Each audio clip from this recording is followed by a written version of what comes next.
Welcome to the Ripple Revolution podcast. In this podcast, we take a new look at how we think about making a difference, with an approach that integrates living an energized life and making the world a better place.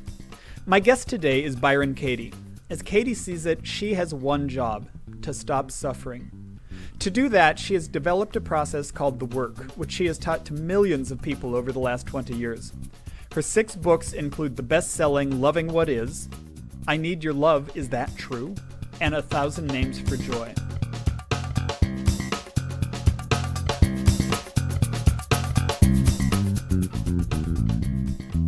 Hello, Katie. Thank you so much for sharing your time with us today.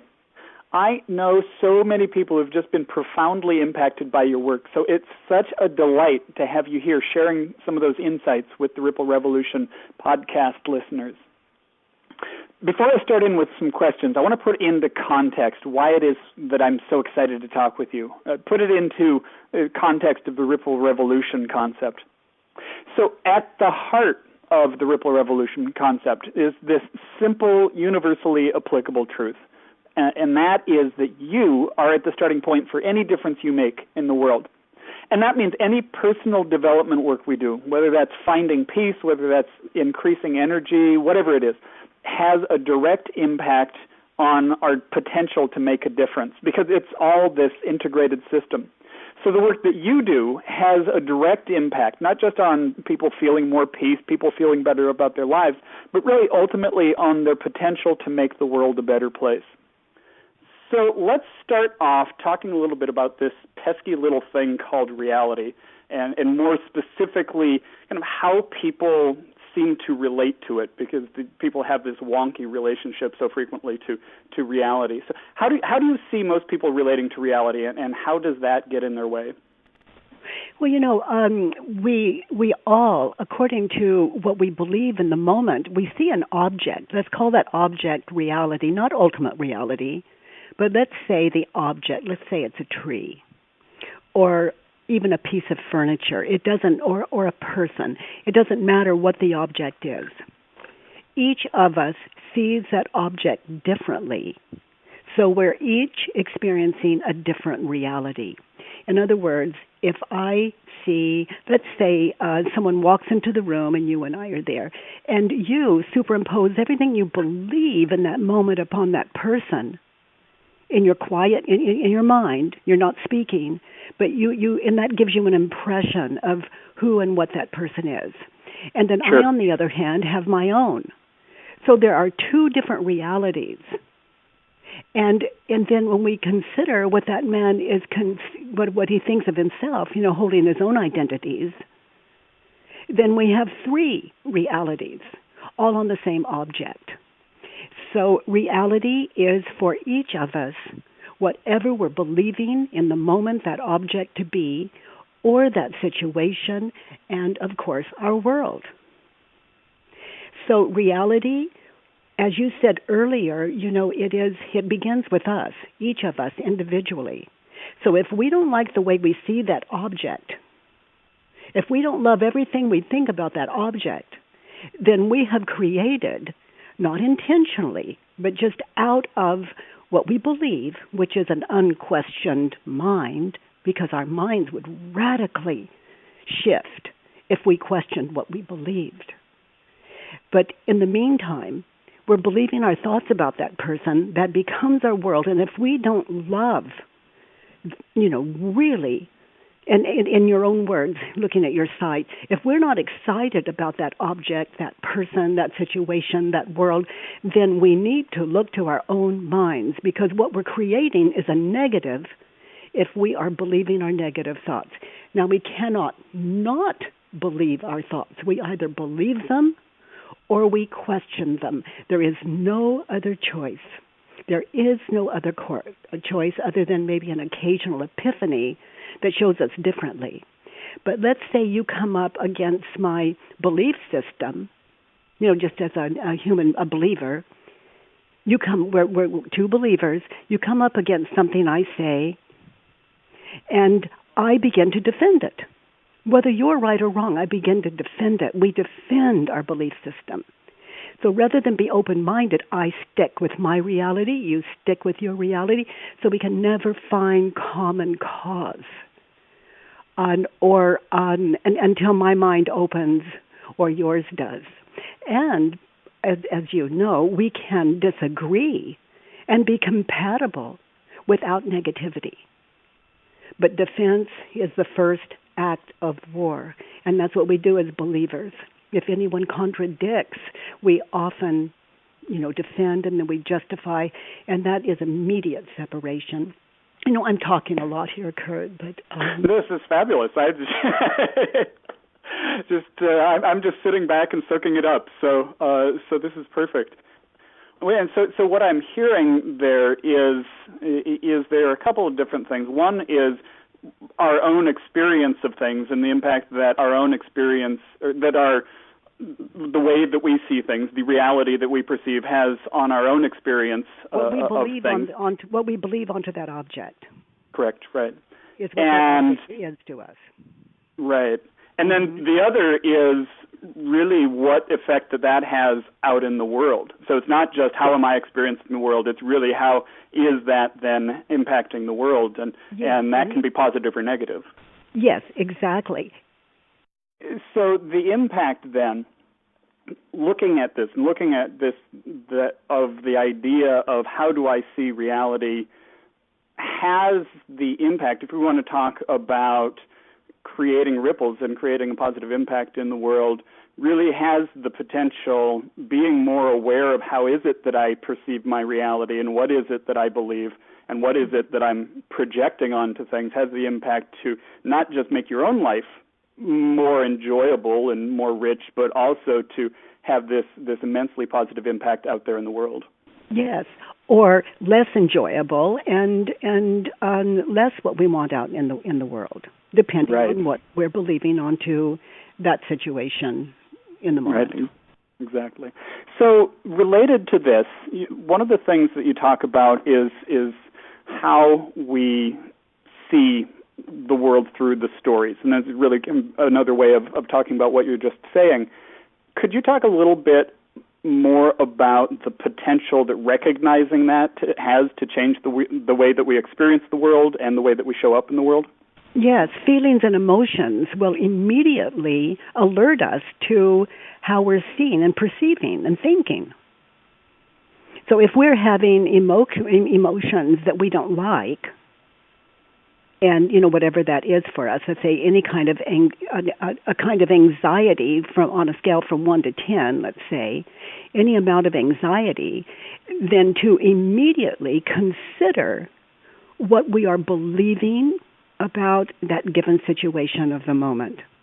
And then in my world, to just put those concepts on paper. And, of course, I use a Judge Your Neighbor worksheet, and that's on thework.com. It's free. Anyone can download it without having to go through anything. You just press print. But to put those, what I'm thinking and believing in that in those moments of anxiety, to recall those if I can't get to a paper right away, but to put those on paper or on my iPhone, whatever, and then to question those thoughts. And, of course, the inquiry I bring is 4 questions and what I call 4 questions and turnarounds. We just kind of question what we believe and turn it around. And then it enlightens us, those answers from within us, enlighten us to what's really going on and to the true nature of reality. And in my world, that amazing world I found myself in and have been sharing for these 27 years, is that the universe is friendly. And of course we would feel negative any time we saw anything in another in a negative way, because it goes against our true nature and the true nature of everything. Now, Greg, if I love on your site you talk about that the passion for what to do what you love, basically to do what you feel the passion for. Correct? Correct. Okay. So whatever that is, let's say that's me. Whatever that is, that excites me. Okay, that's a very good thing. It excites me in a very good way. So I have a passion about that. Now, how do I accomplish that? You know, if I have a mind that says this is too tough, I can't do it, those thoughts belong on paper. We can question those because, or they won't appreciate what I do, or I'm not smart enough, whatever those are, or they didn't like my last presentation, you know, whatever that is. To identify what we're thinking and believing that would cost us our joy and passion, because when we're believing those thoughts, you know, how do we react when we believe those thoughts? We become frightened. We become tired. We lose our passion.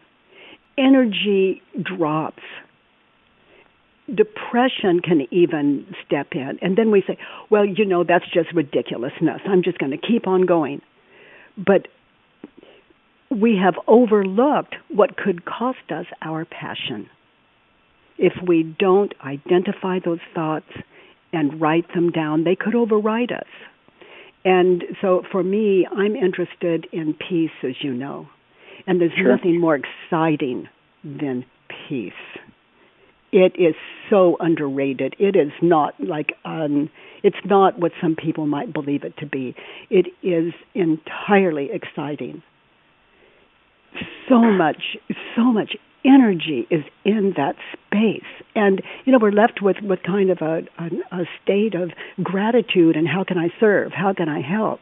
And then that fuels the excitement and passion, and we're not tired at night. We may be sleepy, not tired. In fact, we're just not tired. Mm-hmm. So can you tell me a little bit more about what it is that you mean when you say when you talk about peace? Peace is again, it's how can I help, and a state of gratitude that I'm not suffering, and that state of anxiety that would hold me back, or any state of suffering whatsoever. And anything that would shift that, we just look to our minds and identify it and question it, you know, do inquiry with it. And again, those answers inside of us wake us up, enlighten us to a better world every time. We become wiser, kinder human beings the more enlightened we become. You know, we actually enter a whole new paradigm, a paradigm of passion and service. And, you know, we begin to see, you know, in this clarity that inquiry can bring, that everything we need to do is right here, right now. It's not later. It's not in the future. It's right here. And so we're always fulfilled because we're always accomplishing something. It doesn't matter if it's a phone call or doing the dishes or getting dressed or speaking to 1,000 people or 2,000 people. It's one is just as effortless as the other because we're not in a frightened, anxiety-ridden state of mind. There's nothing to stop us. For me, Kurt, that's peace. The absence of suffering, the absence of fear. Excellent. So one of the things that in this Ripple Revolution idea that I talk about is something that I describe as ripple enhancers and ripple blockers. And so the ripple enhancers are anything that A, makes you more inclined to create positive ripples, or B, makes the positive ripples that you create out in the world more effective, larger, etc. And then the ripple blockers are kind of the opposite of that, what's getting in the way.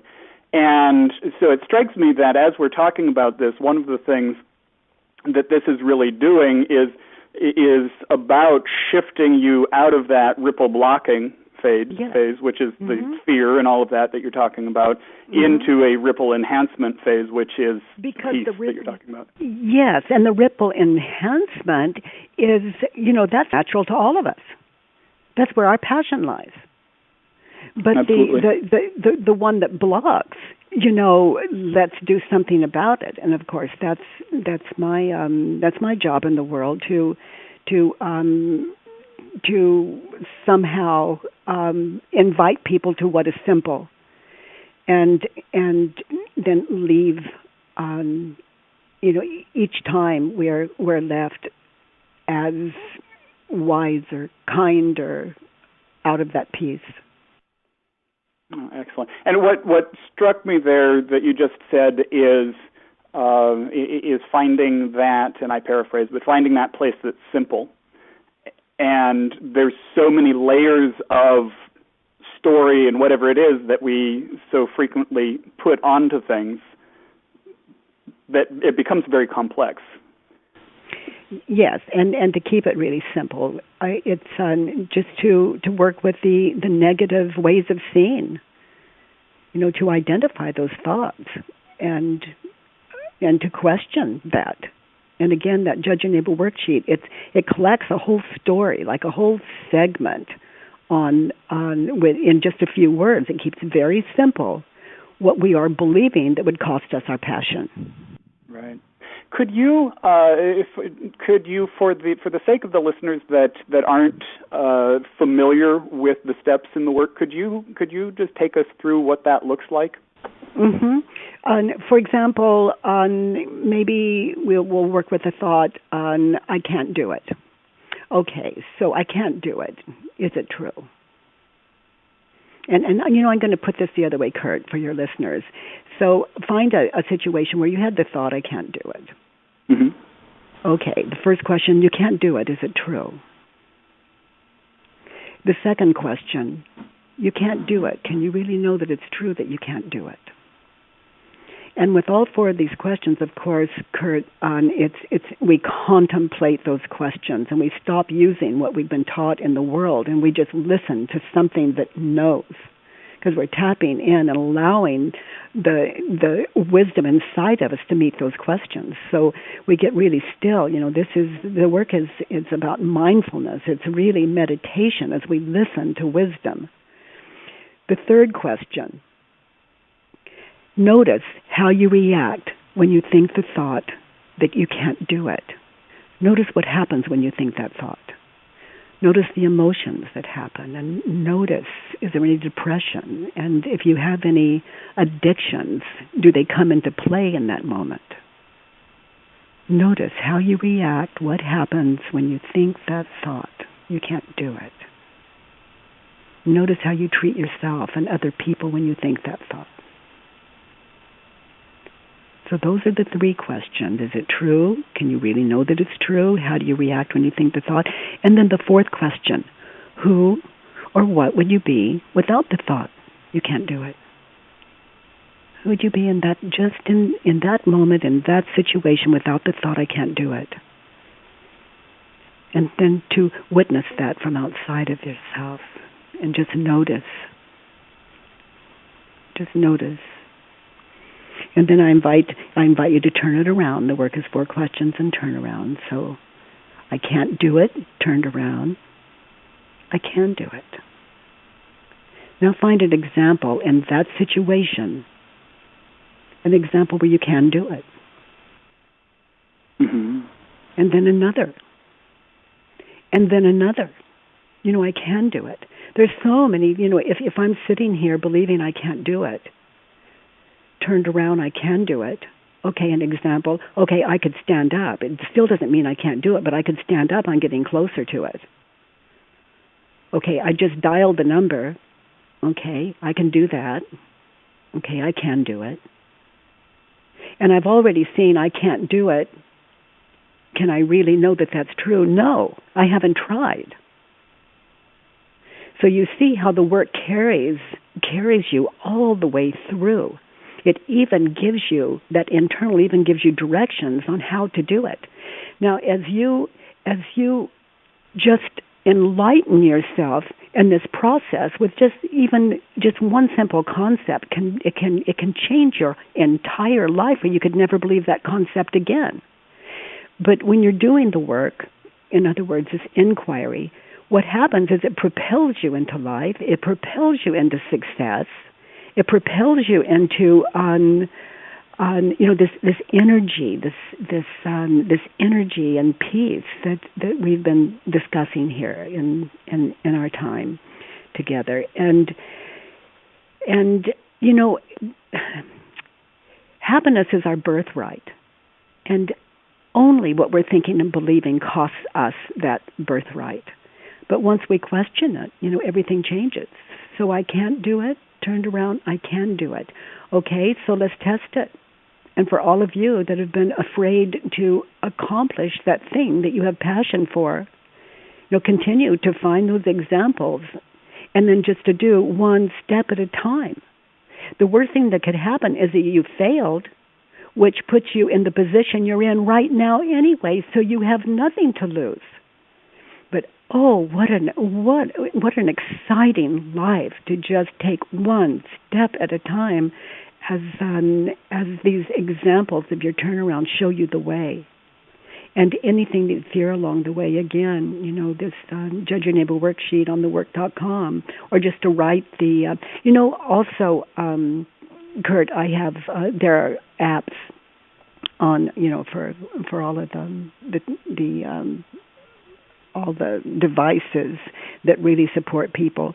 But if you can't do anything else, those 4 questions also are on the website. They're free. You don't have to buy anything. It's all yours. And anything I have of value, as you know, Kurt, it's up there at no charge. And and I don't call it the work for nothing. It does take stillness. Right. And it's so simple, and it does take stillness. What's difficult about being still is what we're thinking and believing that would keep us from being still. So just to notice. Right, which then sparks off sparks off a whole new series of stories about not being able to, et cetera, et cetera. Yeah. And that's why it's so important to write it down. So you just work with the thing. Notice your mind goes way away, and then just come back to the concept you've written down.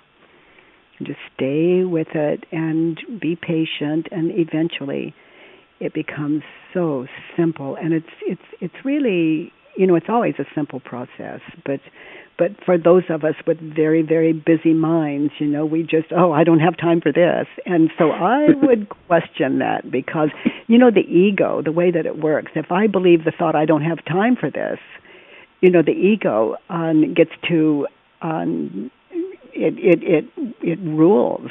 And I am stuck with that identity of I don't have time for this. And so I am stuck with the identity that continues to fail in my own estimation. However, none of us are failing. We're all doing the best that we can. Of that, I'm sure. Oh, excellent. And, there's a quote that of yours that I frequently pull out as I'm talking to people, and that is, when I argue with reality, I lose, but only 100% of the time. Yes, so true. Because it doesn't matter what we are thinking and believing, life does go on, it seems. Regardless. And I love that, because, it rules, and it's more powerful than what we're thinking and believing. And so inquiry is about catching up with that and loving it and being excited about it. There is the most beautiful thing in the world going on. I mean, in every given moment, just it's so full. But when we're caught up in what we're thinking and believing and the images in our head, we have no idea this paradise that we've missed until our minds are clear enough to begin to notice. Right.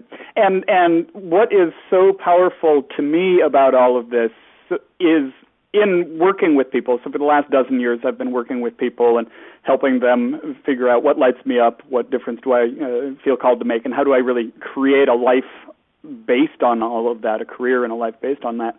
And this issue of what people believe and how people see things comes up, of course, frequently. Mm-hmm. And it is so frequently has nothing to do with what really is. And so it's what I see really being created in what it is that you're talking about is this huge doorway into something that is infinitely less limiting.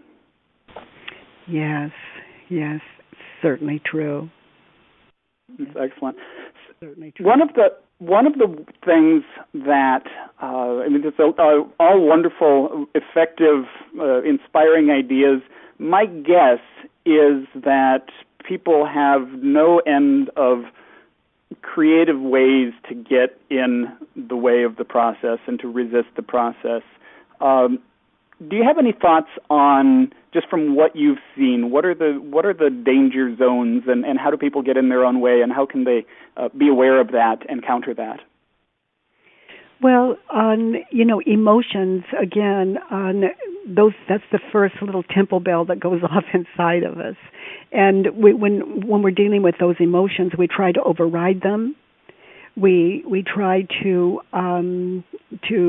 shift what we're doing. We try everything to in the attempt to handle these emotions, but for me that was just putting it off. I had to look at what created them in the first place, because that's what stops me in my life. So I would identify what I was thinking and believing, write it down, question what I was believing, then I began to notice that nothing was holding me back. And, Kurt, when I say nothing was holding me back, I'm really serious. I would question anything that would hold me back. Because to be held back from the world is, that is separation, and I am the cause. So,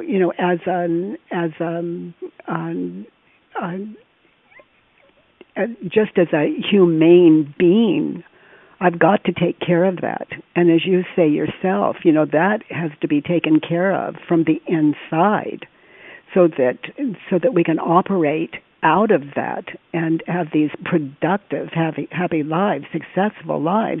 For me, happiness is, that's the greatest success.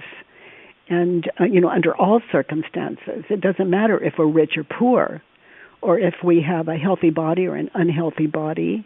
Happiness is our birthright, and the requirements are not physical.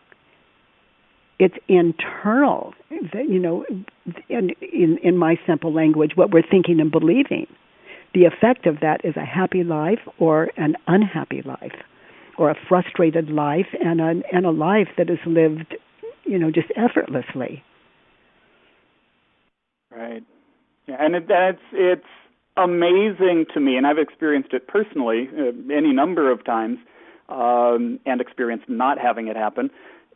What a shift it is, and how suddenly it's a completely different reality, but nothing's really happened. It's just this little, oh, hang on.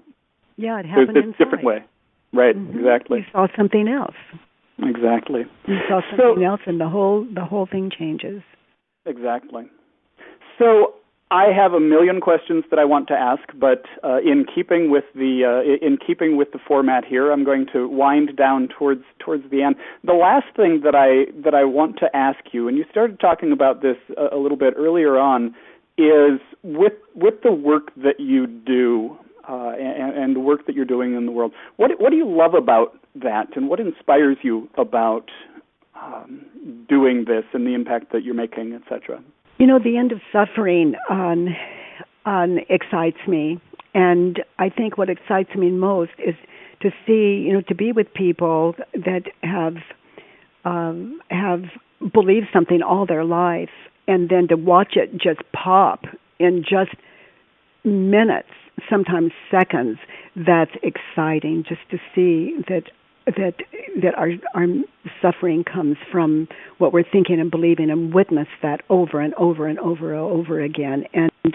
And the privilege of doing like these live webcasts that I do with hundreds of people online, and always knowing that with Inquire we all get to witness the simplicity of this thing, and just watching shifts us.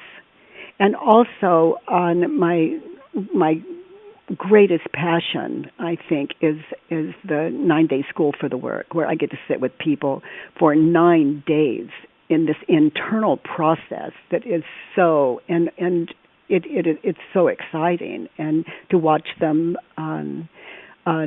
when they go home, they're able to hold it, and there's nothing they can do not to hold that kind of freedom, because they no longer believe what they believed, that negative thinking. So, that's what excites me about my passion, is having not one fearful thought about what I love. And that I would love everyone. We can have that as in any occupation we choose, any occupation that we're in the moment. We think we hate it, but what if we didn't believe? What if we didn't believe those negative thoughts about the job we have right now? There would be the passion. There would be the service. There would be the shifts and change. And in that kind of atmosphere, it shoots out like some kind of like explosion. And it just takes us to unlimited circumstances in our lives that we can always handle, that is not frightening, and we can be used by the universe for what is beautiful at our fullest capacity. But if I think this is not the job, well, I'm going to take that mindset to my next job. So I'm going to be as handicapped there as I am here, or at least in many ways. So to love what is, and let the universe just take us. And the way that it takes us, in my experience, is it gives. But our minds are open enough, and our eyes are open enough as a result to see the gifts and to say yes to them rather than to fear them and keep them away. Right. Wow. Yeah. And what, as you're talking about that, what's really resonating for me there is just the degree to which it all opens up so much space, and how most of the time so many of us, myself included, of course, in this, operate from this artificially constrained and tight kind of place that is all made up. Mm-hmm. It's all made up. But you can't teach that to the ego. The ego believes what it thinks, and so I see the ego as a child, as just an innocent child, and then to take its thought system, just to respect it, to put it down on paper, and to question it. The ego, I see it as just this helpless little entity, this child, immature child, just looking for a home. And as we question that ego, it begins to mature, and maturity is another way of saying fearless. Excellent. The last thing, is there a website where people can find out more about these workshops, etc., that you are doing? Yes, thework.com. Okay. Or byronkatie.com. Either one will get you to the site. Excellent. Well, this has been a completely inspiring conversation. I've really enjoyed it. I really appreciate your time, and really appreciate the work that you're doing out in the world. So thank you very much, and on behalf of the Ripple Revolution podcast listeners, thank you as well. Thank you, Kurt.